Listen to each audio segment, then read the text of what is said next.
I think that I've been really lucky to be surrounded by people who really look after me, and I've just really always wanted to have total creative control over everything that I do. So you may have heard by now, but Taylor Swift and Olivia Rodrigo are apparently beefing, and it looks like it could take a nasty turn soon as Olivia is allegedly shaping up for a big expose on how Taylor is exploiting people. You know, when I write the song about some specific instance that I felt this really strong way, and then I look out into the crowd and I see some girl who felt the exact same way, it just makes me realize that, you know, we're all so much more alike than we are different. Taylor and Olivia were like peas in a pod, especially when Olivia burst onto the scene, already a devoted Swiftie.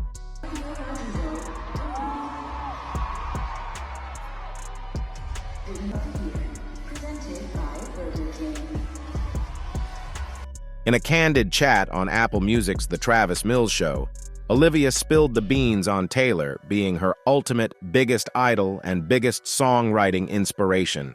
Just imagine the thrill having Taylor's blessing was nothing short of a dream come true for Olivia. The big difference between the Golden Globes and the NFL, on the Golden Globes, we have fewer camera shots of Taylor Swift. I swear, there's just more to go to here. When Olivia unleashed her debut single Driver's License and it raced to the second spot on the charts, she couldn't contain her excitement. Taking to Instagram, she admitted she was in a puddle of tears. And oh boy, did Taylor join in on the celebration. With a comment like, "I say that's my baby, and I'm really proud," Taylor added her own touch of pride to the moment.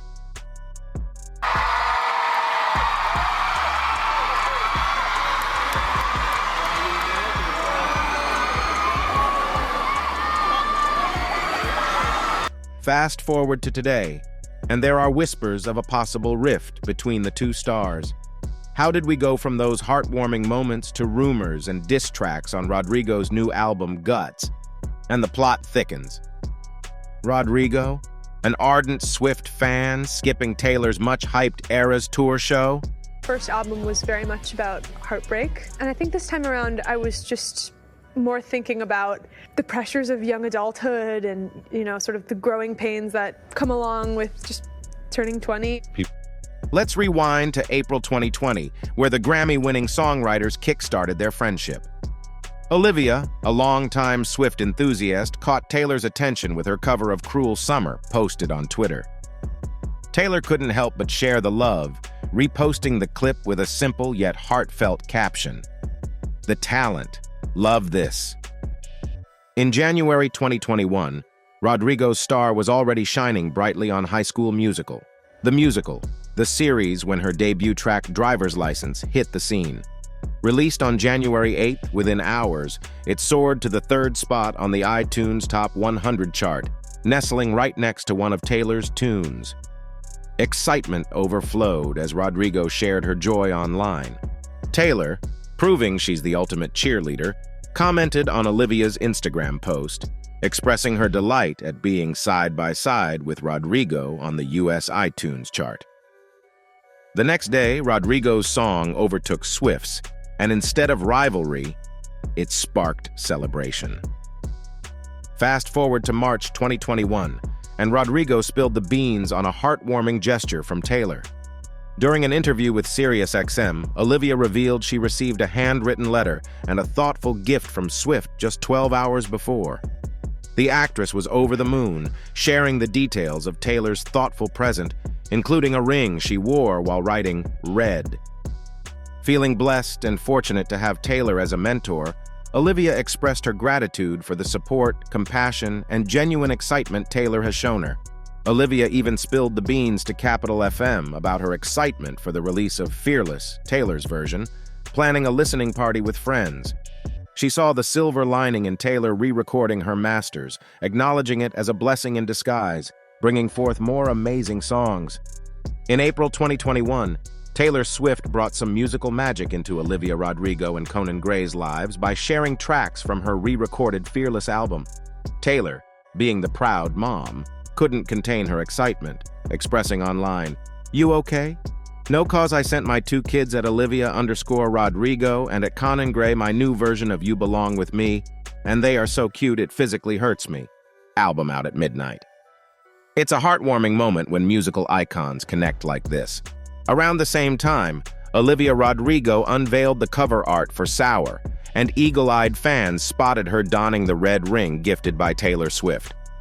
In an Apple Music interview, Olivia credited Swift as a major inspiration for her debut record, acknowledging Taylor's enduring career, personal songwriting, and the timeless quality of every album she creates.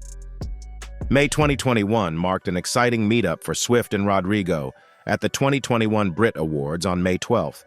Finally, these newfound friends got a chance to hang out in person, and the chemistry was palpable. In a subsequent interview with Billboard, Rodrigo shared snippets of the sweet and personal letter Swift had written her back in March. Taylor's wisdom in the letter emphasized making one's own luck through kindness and goodwill. Just a week after this heart-to-heart, Olivia Rodrigo's debut album Sour hit the shelves on May 21st. Notably, on May 20th, Billboard reported that Taylor Swift and her producer Jack Antonoff received a writing credit on the song One Step Forward, Three Steps Back. Rodrigo explained the creative process, revealing that she interpolated elements from Taylor's New Year's Day into the new track. It's a beautiful fusion of musical talent, and Olivia was thrilled to have Swift's approval on this creative venture. For those not familiar with the term, interpolation involves re-recording elements from one song and incorporating them into a new composition, different from sampling, which involves using a segment of the original recording. Olivia's insights suggest that Swift was aware and supportive of her track being transformed into something new and captivating. In July 2021, things took an interesting turn in the world of music credits. Variety dropped the bombshell that Taylor Swift had scored yet another writing credit on Olivia Rodrigo's Sour album, which had already made waves. This time, the credit involved Taylor, Jack Antonoff, and St. Vincent, attributed by Rodrigo and her collaborator Daniel Negro. The catch? It was a non-collaborative credit, meaning Swift didn't sing or actively contribute to the song. The circumstances around this credit were a bit mysterious. Did Swift request it, or did it involve some legal back and forth? Reps for Swift and Rodrigo kept tight-lipped, leaving us to speculate whether it was a behind-the-scenes settlement, a common occurrence in potential copyright cases. The credit controversy centered around the bridge in Taylor's Cruel Summer and the bridge in Rodrigo's Deja Vu, specifically the yelling sections in both tunes. Rodrigo unintentionally fueled the fire in an April 2021 Rolling Stone interview, expressing her love for Cruel Summer and the yelly vocal that inspired her own work. Fast forward to August 2021, and Rodrigo found herself sharing the spotlight again, this time for Good For You. Fans pointed out striking similarities between Rodrigo's hit and Paramore's Misery Business. Responding to the comparisons, Rodrigo extended credits to Paramore's lead singer Hayley Williams and ex-guitarist Josh Farro. The timeline of this credit was a bit fuzzy, with discrepancies between Spotify credits and the ASCAP repertory database. According to Variety, the credit was an interpolation, an element of a previous song re-recorded and incorporated into a new one. It was revealed that the parties involved had communication before the release of Good For You. It's worth noting that offering writing credits isn't just about recognition, it's a financial deal. Variety estimates that Paramore has potentially earned millions for their credit, adding to the financial impact of the Swift credits on Rodrigo. The question looms large. Would the songs have achieved the same success without these interpolations? In December of the year when Sour hit the airwaves, Olivia Rodrigo snagged the title of Entertainer of the Year from Time magazine. In her interview, she didn't hold back on addressing the accusations swirling around interpolations on her debut album. "It was really frustrating to see people discredit and deny my creativity," she shared candidly. Olivia highlighted the challenge faced by young women in the industry, being constantly compared to each other. "I'm just Olivia. I'm doing my own thing. It's meaningful when people recognize that," she emphasized, echoing her commitment to her unique artistic path. Her producer, Daniel Negro, chimed in, noting how things tend to get a bit funny when songs become massively popular. Fast forward to June 30th, 2023, and Olivia unleashed her first single from the much-anticipated sophomore album, Guts.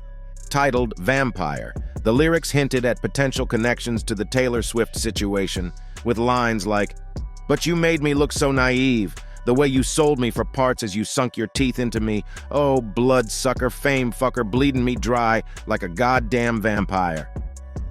The release sparked speculation. Initially thought to be about her ex-boyfriend Adam Faze, but possibly touching on the Taylor Swift saga. Around the same time, Swift dropped the Latin America dates for the Eras Tour, casting Sabrina Carpenter as the support act. Fans couldn't help but connect the dots, considering Carpenter's rumored involvement in the narratives of Deja Vu and Driver's License, both believed to be about Olivia's ex-boyfriend, Joshua Bassett. Carpenter, too, has expressed her side of the story through songs like "Because I Liked a Boy," detailing the fallout with lyrics like "Now I'm a homewrecker," "I'm a SL*T," "I got death threats filling up semi-trucks." Adding another layer to the unfolding drama, Swift also embarked on a U.S. tour with Paramore. Given Olivia's longtime admiration for Swift, it raised eyebrows when she revealed to the New York Times that she wasn't among the hordes of celebrities attending the Eras Tour. In the September of 2023, Olivia Rodrigo sat down for an interview with Rolling Stone to set the record straight on any perceived feud with Taylor Swift. In a calm and collected manner, she made it clear, "I don't have beef with anyone. I'm very chill. I keep to myself. I have my 4 friends and my mom, and that's really the only people I talk to ever. There's nothing to say." Addressing the credits she extended after the release of Sour, Rodrigo was a bit vague but emphasized that she was caught off guard and wasn't deeply involved in the process. Reflecting on her experience at the time, she mentioned being green and bright-eyed and bushy-tailed. Is that the phrase? She emphasized that it was more of a team effort and that she might not be the best person to provide all the details. When questioned about personally asking for writing credits if a song sounded similar, she responded, "But who's to say where I'll be in 20-30 years? All that I can do is write my songs and focus on what I can control." The Guardian didn't beat around the bush and asked Rodrigo directly about the rumors that her song Vampire was aimed at Taylor Swift. Olivia expressed being very surprised by the fan theories and stood firm on her policy of not explicitly revealing the inspirations behind her songs. "I think it's better to not pigeonhole a song to being about this one thing." On September 8, 2023, the full Guts album dropped, and fans eagerly delved into the lyrics, searching for clues. 2 tracks, Lacey and The Grudge, drew attention for their potential references to the alleged Swift feud. Fans speculated about The Grudge, pointing to lines like, "I have nightmares each week about that Friday in May," suggesting a connection to the timeline of changing writing credits after the release of Sour. Another line, "And I hear your voice every time that I think I'm not enough," was thought to reference Swift's ubiquitous presence in the media. While it's important to approach these interpretations with caution, the song's intense lines, including "Took everything I loved and crushed it in between your fingers and I fantasize about a time you're a little fucking sorry," added fuel to the speculative fire surrounding Rodrigo's sophomore album. As the Grammys approach this Sunday night at the Crypto.com Arena in Los Angeles, all eyes are naturally fixated on the fierce competition between Taylor Swift and Olivia Rodrigo. The anticipation is palpable, especially in the 3 major categories: record, album, and song of the year. But amid the excitement of the awards, there's a noticeable hum in the air speculating about a potential rivalry brewing between these 2 music powerhouses. According to a well-placed music insider who spilled the beans to Page 6, there's quite a buzz about the dynamic between Swift and Rodrigo. The burning question on everyone's mind? Where will they be seated? Despite both being colossal stars, there's a hint that they might not cozy up too closely in the front row. Interestingly, while many expected Rodrigo to join Swift's squad, given her performance at the Grammys, there appears to be a subtle undercurrent of tension. A source familiar with Swift's music dealings told Page 6, "Olivia could have been on stage during the Eras Tour. She could have been part of Taylor's inner circle, but I don't think she showed enough respect." The plot thickens with rumors surrounding their relationship reaching a crescendo when Rodrigo, at the age of 20, had to credit Swift, aged 34, on her song Deja Vu and contribute a significant sum in royalties. Rodrigo maintained that she has no beef with anyone, but Swift's legal team stepped in after the song's release. Despite this, Rodrigo has never explicitly denied that her song Vampire might be inspired by or connected to Swift. Now, while Olivia hasn't explicitly come out and said anything about Taylor's practices and methods, the queen of the Swifties certainly has a very questionable history. For the longest time, Taylor Swift dreamt of becoming a star, scripting the vision of her life unfolding with a face familiar enough to turn heads in restaurants. I always used to say when I was a little kid, if I ever got to do this, I would make the most of it, and I would try to do good things with it, Swift reminisced in an interview with Canada AM. The journey from country to pop sensation was a steadfast climb for the Back to December singer. Yet the climb brought not just fame, but a distinct lack of privacy. In my apartment, in my house, we can bake, we can make dinner, we can dance, we can do whatever we want. It's just a fact that when I'm outside the doors of my apartment, people are watching me, she shared. And that's the life that I chose. While Swift enjoys the adoration of her Swifties, her life is under constant scrutiny, from her charitable endeavors to her relationships and friendships. Beyond the glittering facade, there's a shadier side to Taylor Swift that involves high-profile feuds, legal battles, allegations of plagiarism, controversial views on feminism, and more. Let's dive into the intriguing shades of Taylor Swift. One facet of this shade involves Swift's approach to her relationships. The singer openly acknowledges that her love life inspires her songwriting process, not shying away from it during a 2010 appearance on The Late Show with David Letterman. When asked if her partners had a say in becoming her muse, Swift, a 12-time Grammy Award winner, quipped, "Yeah, but this is the third album that I've been doing this, so they had fair warning at this point." Swift's knack for turning personal experiences into chart-topping hits was evident at the 2013 MTV Video Music Awards. Winning Best Female Video, she expressed gratitude for the success of I Knew You Were Trouble and threw a playful jab at a former lover. The camera slyly captured her ex-boyfriend, Harry Styles, in the crowd, joining in the applause. Surprisingly, despite her well-documented grudges towards certain exes, Swift has maintained amicable relationships with some former flames and their current partners. An example is her friendship with Sophie Turner, the estranged wife of Joe Jonas, with whom Swift enjoyed a girls' night out in September 2023 amid divorce reports in the Jonas-Turner camp. Some of Taylor Swift's musical inspirations haven't exactly been thrilled with her not-so-romantic ballads. Back in 2012, John Mayer, the musician, openly expressed his embarrassment over the song Dear John from her third studio album, Speak Now, which was widely assumed to be about him. Mayer told Rolling Stone that the song made him feel terrible because he didn't think he deserved it. Adding to the drama, he claimed he was caught off guard by the song's release, never receiving any heads up. In response, Swift countered the accusation in Glamour, saying Mayer wasn't the inspiration for the track and calling his assumption presumptuous. But Mayer isn't the only one airing grievances. On The Ellen DeGeneres Show, Swift spilled the beans about Forever and Always, revealing it was written with Joe Jonas in mind. Jonas apparently ended their relationship with a brief phone call, prompting Swift's candid disclosure. Jonas, in turn, addressed the split on MySpace, explaining that he called to discuss feelings but was met with a less than welcoming response. The ordeal underscored the intricacies of Swift's relationships, and the fallout played out in the public eye. Switching gears to award ceremonies, Taylor Swift's reign at award shows hasn't been without its share of raised eyebrows. At the 2013 Golden Globe Awards, when Adele bagged the Best Original Song for Skyfall, a shot of Swift curling her lips briefly flashed on the screen, sparking speculation about her reaction to the loss. Another notable incident occurred at the Grammys a year later.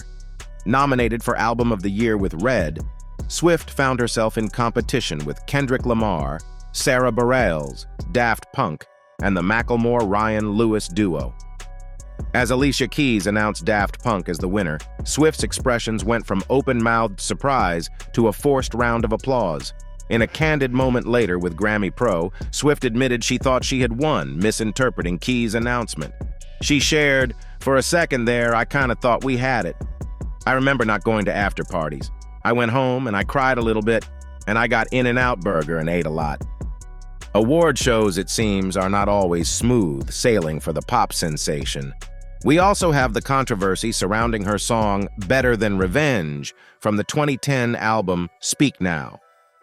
The lyrics raised eyebrows, with Swift seemingly taking aim at an ex-lover's new flame. The lines, "She's not a saint, and she's not what you think. She's an actress. She's better known for the things that she does on the mattress," sparked speculation about Swift slut-shaming. Rumors suggested the target was Camilla Bell, linked to Joe Jonas after Swift.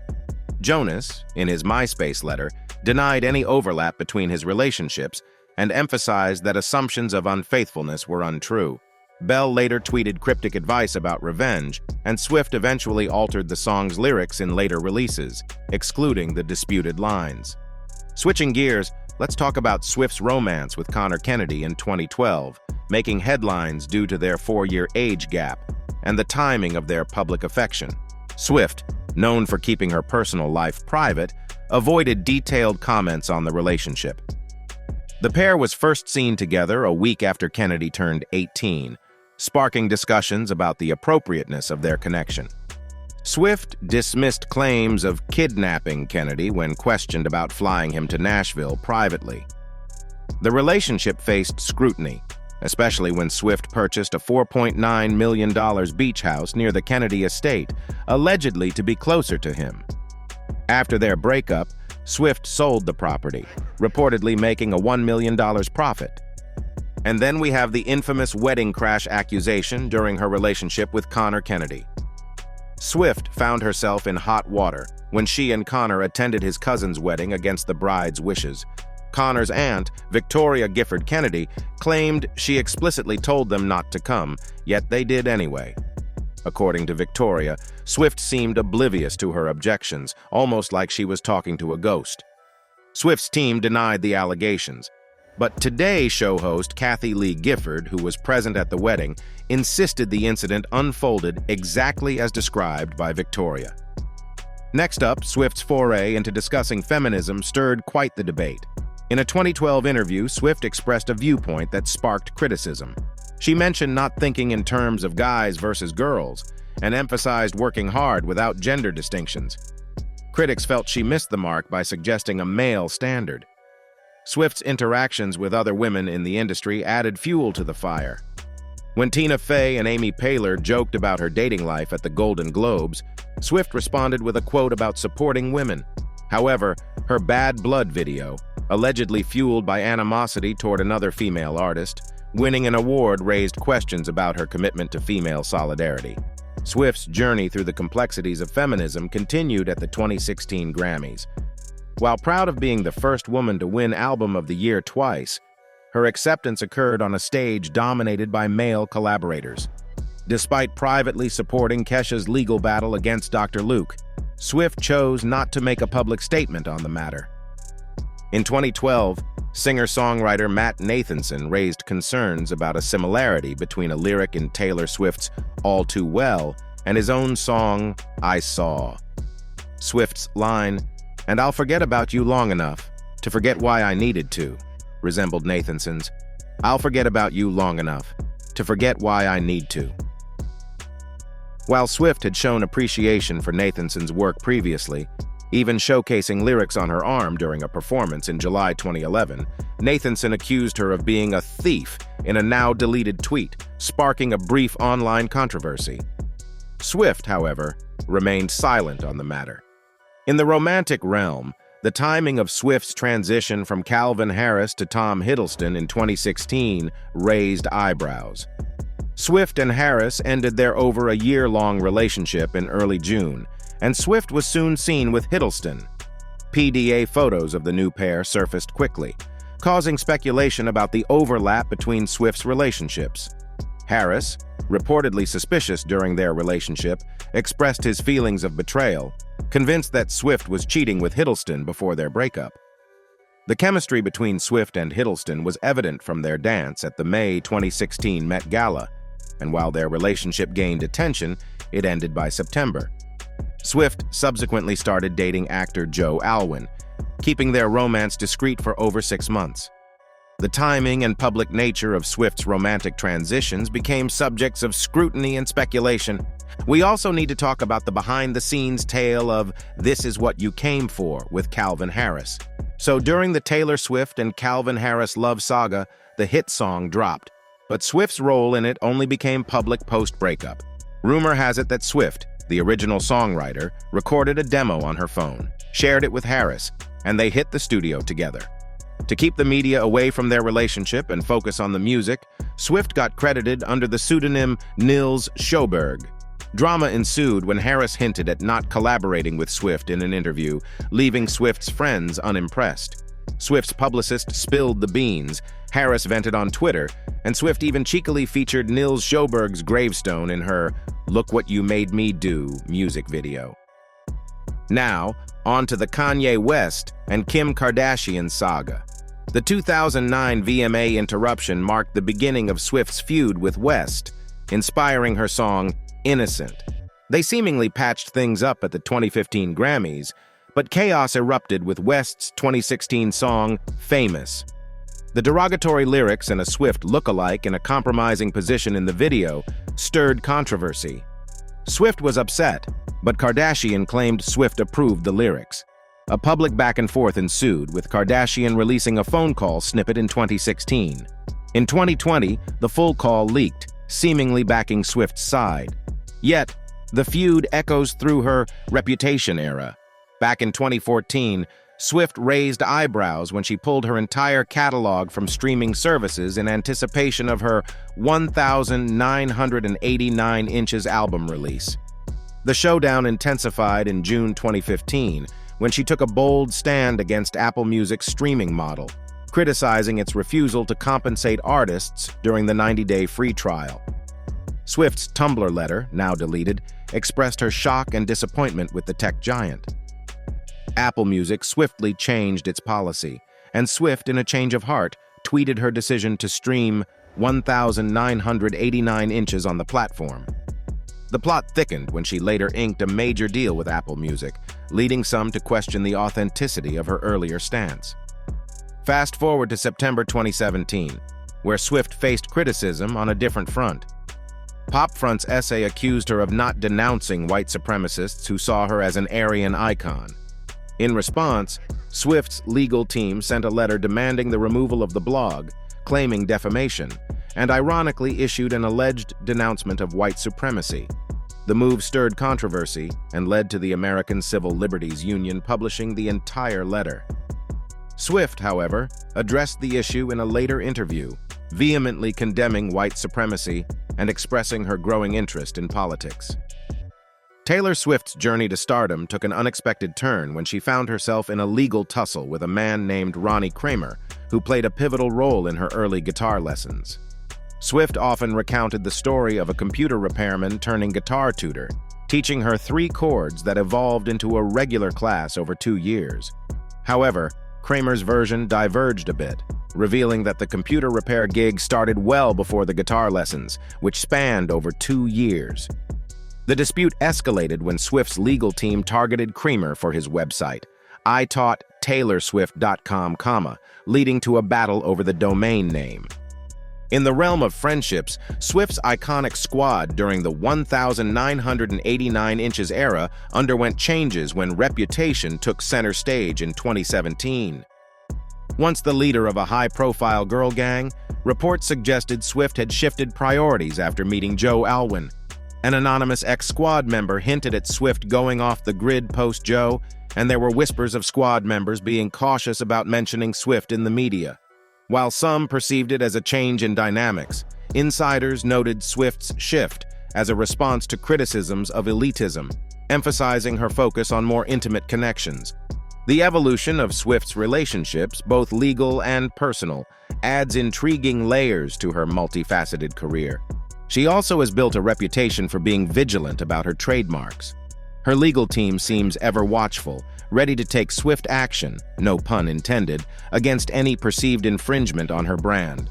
In 2015, Alison Kilkenny, host of the Citizen Radio podcast, found herself on the receiving end of a cease and desist letter after discussing Swift's song Wildest Dreams on air. Even a recitation of lyrics triggered the legal response, showcasing the singer's protective stance. Swift's trademark protection extends beyond the airwaves. In 2015, her team reportedly took action against Etsy sellers using the phrase, "this sick beat" from Shake It Off on their items. While some sellers operated out of love for Swift's music, they found themselves at odds with Etsy's intellectual property policies. This commitment to protecting her brand dates back to 2009 when Swift's legal team targeted individuals violating her trademarks by selling fake merchandise. In the realm of creativity, Swift's collaboration with director Joseph Kahn for the Reputation album sparked a minor controversy. The music video for Delicate raised eyebrows for its resemblance to a 2016 Kenzo World fragrance ad directed by Spike Jonze and starring Margaret Qualley. Critics noted striking similarities in the scenes and choreography. Despite the whispers of creative similarities, Swift released an alternate video for Delicate, redirecting the narrative to a one-take performance for Spotify. So it's very clear that Taylor may not be everything she wants the world to think. What do you think? Let us know in the comments.